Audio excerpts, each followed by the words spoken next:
But this weekend, we come to one issue, the issue of pain, the issue of suffering or evil.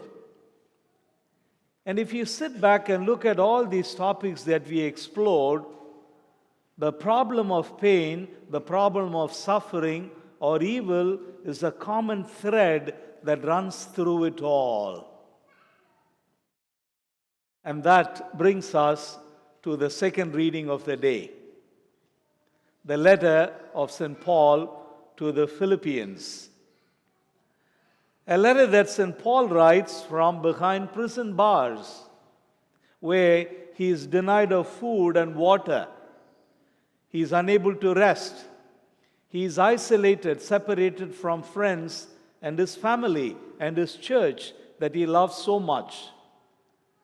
And he is there, beaten up, black and blue, whipped and derided and humiliated. And Paul has been also through shipwrecks.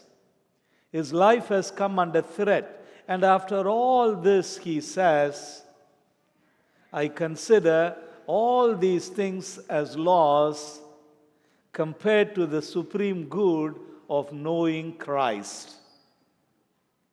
And then he says that he would go through it all time and again because he considers them as rubbish, garbage, or trash.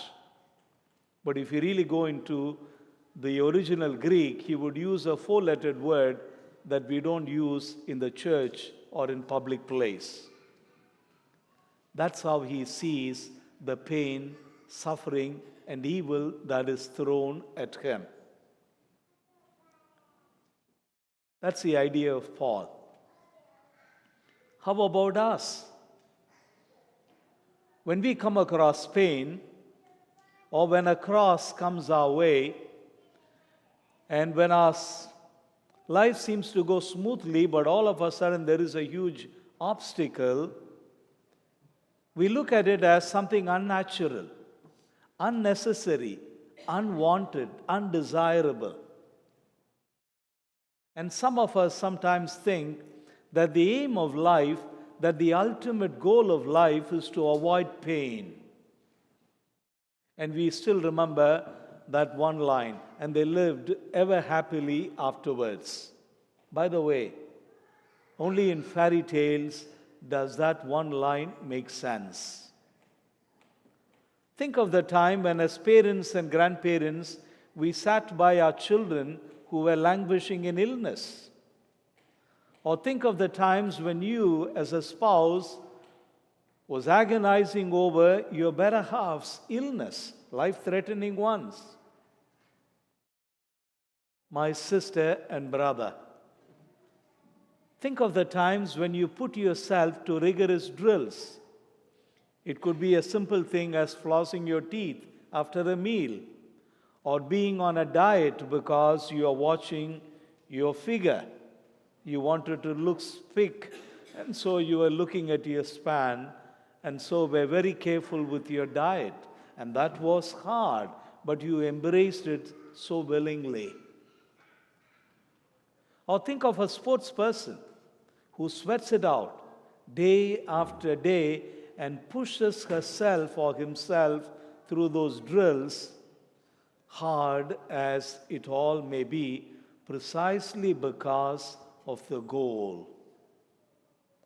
And so what Paul reminds us today is, when you are in pain and persecution, when you go through suffering and are forced with the cross, do not focus on where you are, but focus on where you are going.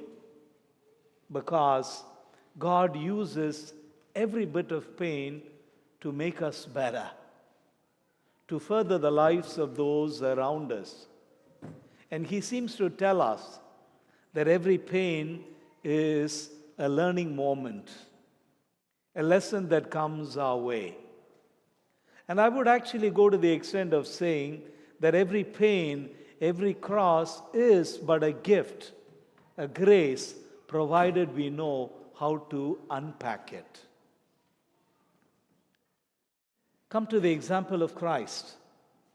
Look at him agonizing in the garden, sweating blood and praying, Father, let this cup pass from me. And then he would embrace it. But not my will, let your will be done. And he would go through with the cross, with the journey of the cross, with the crucifixion and the death. Pain is a pain, and it is inevitable. However unwelcome, it comes into the life of everyone. And by the way, pain is inevitable, but suffering is optional. When you refuse to embrace pain, that is when it becomes suffering. Look at Paul embracing the pain and persecution, and it ceases to be suffering, and he says, I consider all this as loss, as rubbish, garbage, in comparison to the supreme knowledge that I have of Christ. And Paul goes on to say something poignant, something significant, something no one has ever said. By uniting myself with this pain and persecution, I conform myself to the death and resurrection of Christ. There you have it. Paul's theology, his spirituality, his way of life. No pain, no gain.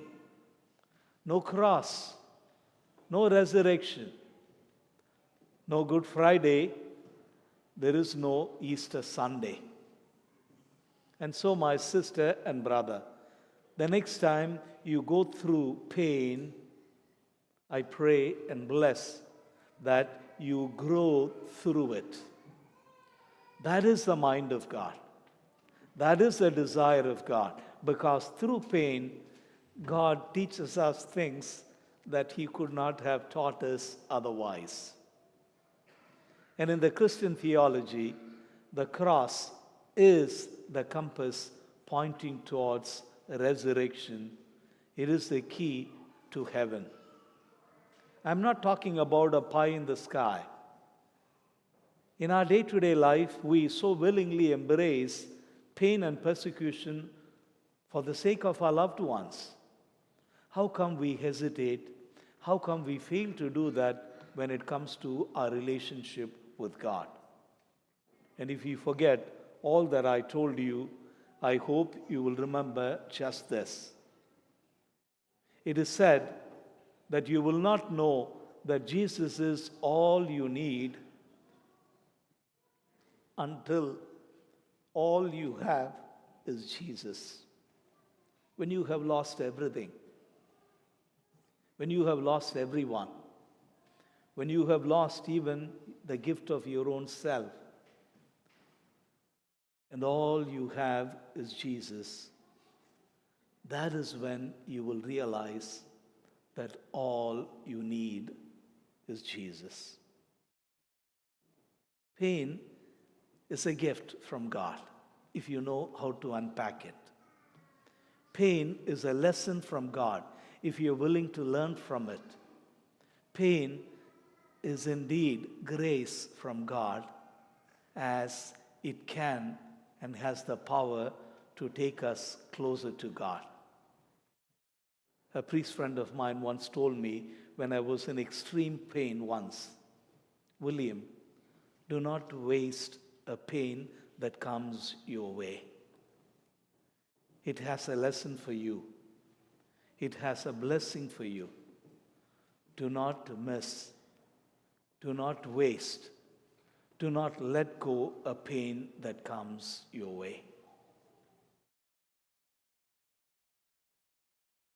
If you forget all that I told you, I hope you will remember this one little saying. As you go through it, I hope you grow through it. That is spirituality. That is faith. That is the theology of Paul, and that is the way of the cross, the way of Christ. So, as you go through it, be mindful and grow through it.